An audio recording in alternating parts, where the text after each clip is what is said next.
आमदन और खर्च का हिसाब है वो हम अपने आप को जवाबदेह समझते हुए आपके साथ शेयर किया करेंगे। उससे हमें भी अंदाज़ा रहेगा, एहसास रहेगा कि ये चीज़ें जो हमारे जिम्मेदारी की हुई हैं उसकी प्रोग्रेस हर महीने हमको पेश करनी। तो इस दफ़ा महीने मई के हिसाब से अगर देखें, आमदन हमारी 1,76,610 रुपये है और अखराजात इस महीने सिर्फ मई के 3,33,350 रुपये। और मई तक का जो बैलेंस जो पिछला हमारा हमने क्लोज किया है उसमें हमारा बैलेंस बचता था 1,59,238 रुपये। और आज तक का थोड़ा सा जो अखराजात हुए हैं उसके बाद बैलेंस हमारा 82,500 रुपये तकरीबन हमारा बैलेंस मौजूद है हमारे पास। एक और आपके साथ मालूमात ये सोलर माशाल्लाह हम 20 प्लेटें तक हम ले गए थे। वो एक प्लेट स्पीकर ऊपर से गिरा है जिसकी वजह से वो डैमेज हो गई। वो अब 19 प्लेटें हमारी रह गई। 19 प्लेटें अल्हम्दुलिल्लाह हम लगा चुके हैं। उसका फ़ायदा कि जनवरी से हमारे बिल में ना कमी शुरू हो गई थी। जनवरी में हमारा 1,033 रुपये बिल था। हमारी ज़्यादा जो दिन है हमारे तकरीबन 30 में से 1-2 दिन छोड़ के हम छोटा मीटर को चलाते हैं ताकि वो जीरो रीडिंग ना आए, वो चलता रहे। बाकी हमारा ग्रीन मीटर ही चलता है। जनवरी में 1,033 रुपये, फरवरी में 1,188 रुपये, उसके बाद मार्च, अप्रैल, मई, जून ये वाला, इसमें अल्हम्दुलिल्लाह हमारा ज़ीरो बिल है, कोई बिल नहीं हमारा। सारे अखराजात पूरे करने के बाद ज़ीरो बिल है। और आज ये जून का जो बिल है इसमें 44,000 रुपये हमारे वापड़ा की तरफ ड्यू है। ये खर्चा करने के बाद 44,000 रुपये हमारे अभी रहते हैं जो हमें वापड़ा से लेने हैं। वो जिस तरह भी उसका प्रोसेस है वो चलेगा।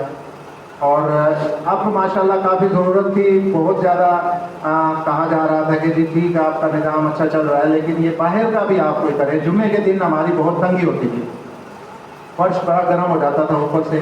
तो ये ग्रीन शीट की हमने एक काविश की है, 72,000 रुपये इसका खर्चा आया है। तो ये माशाल्लाह इंशाल्लाह आपके मस्जिद की रौनक में, शान में और इजाफा हो। इसके अलावा उम्मीद है एसी हमारे 2 हैं, जुम्मे को हम नहीं चलाते, मजमा ज़्यादा होता है, इसको आहिस्ता आहिस्ता हम बढ़ाएंगे। तो आपकी काविशें इसी तरह हमारे शामिल हाल रही तो इंशाल्लाह ताला हम इसको भी आगे लेकर चलेंगे। और ये तमाम चीज़ें मैं समझता हूँ साबका कमेटी दिल से मुझे उनका एहतराम है। भाई बहादुर साहब हैं, अली गौर साहब हैं, सादिक साहब हैं, भाई अनवर है, उससे पीछे इस्लाम साहब थे। जब ये शुरू हुआ तकरीबन इन्होंने काम कंप्लीट कर दिया। छोटा छोटा काम है वो हम करते जा रहे हैं। इन्होंने बहुत अच्छा काम किया। अल्लाह ताला इनकी काविशों को कबूल करे, हमें भी काम करने की तौफीक दे और हमारी हाज़िरी भी कबूल करे।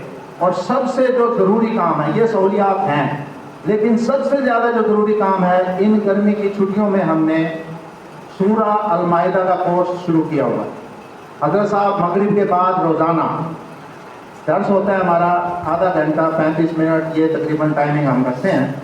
और ये सबसे ज़्यादा ज़रूरी है। बाकी चीज़ें भी सानवी हैसियत रखती हैं कि दीन की जो असल रूह है वो आप तक हम पहुँचाने का एक ज़रिया लेकर आए हैं सूरा अल माइदा कोर्स की सूरत में। मगरिब जुमेरात के अलावा रोज़ाना मगरिब के बाद, सुबह फजर के बाद दर्स कुरान शरीफ होता है। हज़रत साहब फरमाते हैं असर के बाद फ़िक़्ह का या दर्स हदीस होता है और मगरिब के बाद ये है। आप ज़रूर टाइम निकालें। असल जो मकसद है वो मस्जिद का ये पैगाम है, दीन का जो पहुंचाया जा रहा है, इसके लिए अपने बच्चों को लेकर आएँ, खुद भी तशरीफ़ लाएँ। फजर में टाइम मिलता है फजर में आ जाएँ, असर में टाइम मिलता है असर में आ जाएँ, मगरिब में टाइम मिलता है कोशिश करें ज़्यादा टाइम निकालें। जो असल मकसद है वो हम आप तक पैगाम दीन का पहुँचाने की कोशिश कर रहे हैं। अल्लाह ताला हज़रत साहब के इल्म में, अमल में, सेहत जान माल में बरकतें अता फरमाए। आपके दिए हुए को अपनी बारगाह में कबूल फरमाए, हमारी काविशों को भी कबूल फरमाए। अल्लाह ताला हम सबको अपनी रहमतों के जवारे रहमत में जगह अता फरमाए।